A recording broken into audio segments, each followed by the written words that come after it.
क्या middle east का नक्शा बदल रहा है? ऐसा हमने इसलिए कहा क्योंकि बीते एक साल में इजराइल ने मिडिल ईस्ट में कई देशों की जमीनों पर कंट्रोल करने की नीति अपनाई है। सीरिया, लेबनान और फिलिस्तीन की कुल 420 किलोमीटर जमीन पर अब इजरायली सेना का कब्जा है। गाजा स्ट्रिप में मिलिट्री एक्टिविटीज और बफर जोन बनाना, वेस्ट बैंक में नई बस्तियां बसाना और लेबनान के अंदर घुसपैठ करना, इन्हीं वजह से दुनिया भर में चिंता गहरी हो रही है। अब सवाल ये उठता है कि ये सब सुरक्षा के नाम पर किया जा रहा है या ये क्षेत्रीय विस्तार की एक रणनीति है।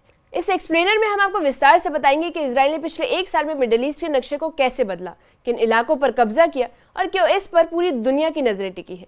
न्यूज़ 18 के सोशल मीडिया प्लेटफॉर्म पर आपका स्वागत है। मैं आपके साथ साइमा परवीन।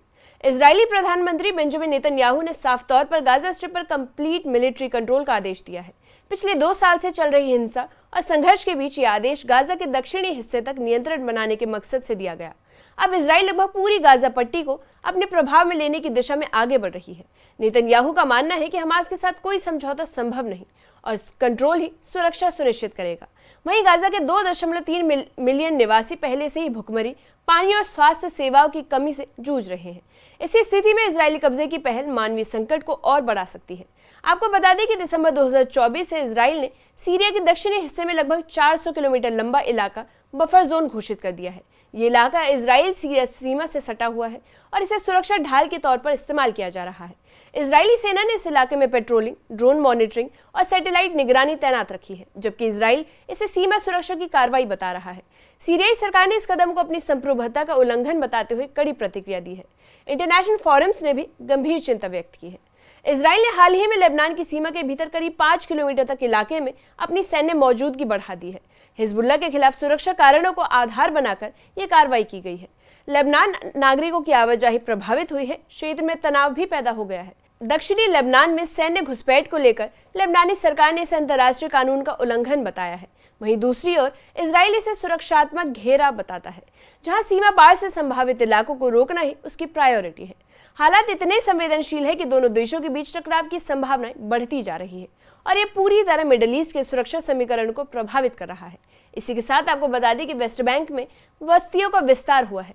दरअसल वेस्ट बैंक में इजराइल पिछले 1 साल से लगातार यहूदी बस्तियां बसा रहा है, जिससे फिलिस्तीनी भूमि पर कब्जा बढ़ रहा है। अब रिपोर्ट्स के मुताबिक लगभग 12 किलोमीटर के फिलिस्तीनी इलाके पर यह कब्जा स्थापित किया गया है। इन बस्तियों के निर्माण से मूल फिलिस्तीनी आबादी विस्थापित हो रही है।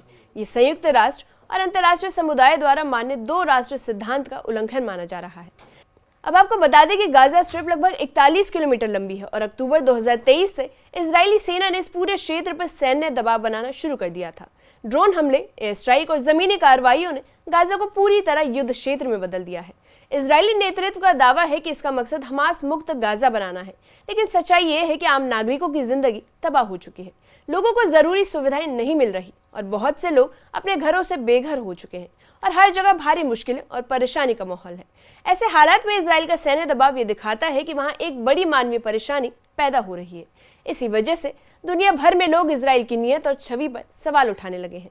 इजराइल ने अब तक करीब 420 किलोमीटर जमीन पर कब्जा बना लिया है, लेकिन दुनिया के बड़े संगठन जैसे संयुक्त राष्ट्र और यूरोपीय संघ इसे कानूनी तौर पर सही नहीं मानते। उन्होंने इसे गैर कानूनी बताया है। हालांकि इजराइल की सेना वहां मौजूद है और सैन्य ताकत के जरिए वो इलाकों को कंट्रोल कर रही है।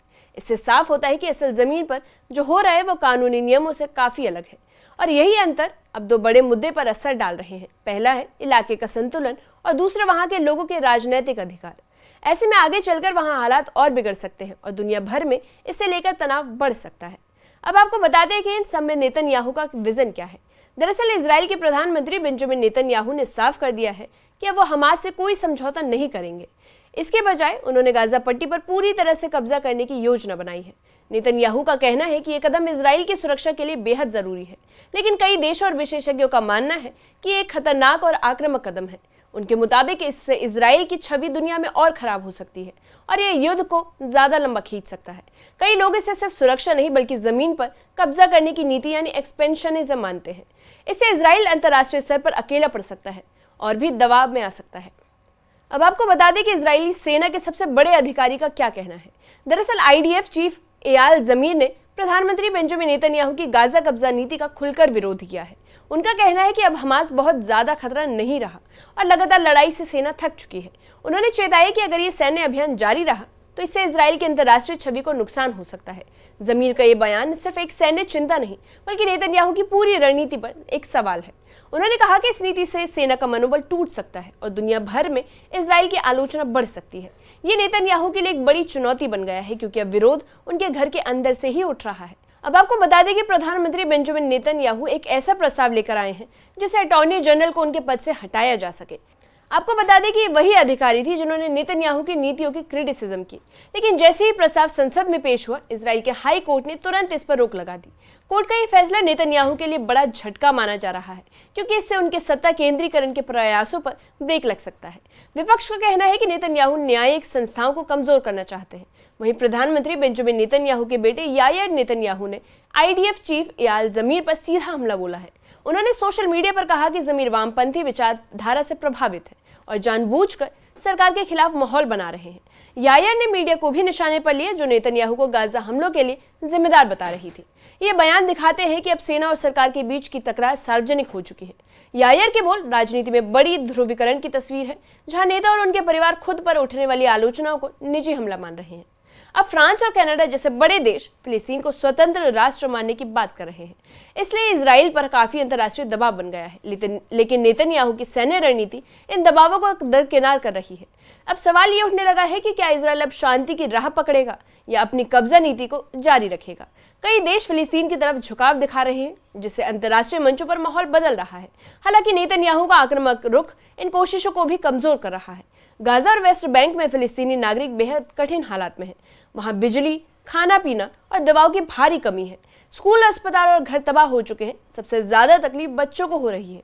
कई बच्चे मारे गए हैं या फिर मानसिक तनाव में हैं। बहुत से लोग अपने घरों से बेघर भी हो चुके हैं। ये सब इजरायली हमलों और कब्जों की वजह से हो रहा है। अब ये सिर्फ राजनीति या सैन्य संघर्ष नहीं बल्कि एक गंभीर मानवीय संकट बन चुका है। अब आखिर में सवाल यही है कि क्या वाकई मिडिल ईस्ट का नक्शा बदल रहा है। इजराइल की हालिया सेना गतिविधियां, गाजा पर कब्जा, वेस्ट बैंक में बस्तियां, सीरिया और लेबनान में घुसपैठ, ये सब एक बड़े बदलाव की तरफ इशारा कर रहे हैं। सुरक्षा के नाम पर जो रणनीति अपनाई जा रही है वो मानवीय संकट को और गहरा कर रही है। इजराइल के भीतर से ही आवाजें उठने लगी है। अंतर्राष्ट्रीय मंचों पर आलोचना तेज हो गई है और फिलिस्तीनी नागरिकों की हालत दिन ब दिन बदतर होती जा रही है। जिसके बाद सवाल सिर्फ इतना ही है कि क्या ये संघर्ष कभी रुकेगा या फिर ये पूरा इलाका लंबे समय तक युद्ध, विवाद और पीड़ा के गिरफ्त में रहेगा। अब वक्त है कि दुनिया इस नक्शे को सिर्फ सीमाओं के तौर पर न देखे बल्कि उसमें बसने वाले इंसानों की तकलीफों को भी महसूस करें। इस मामले पर आप क्या सोचते हैं, कमेंट सेक्शन में कमेंट करके बताइए।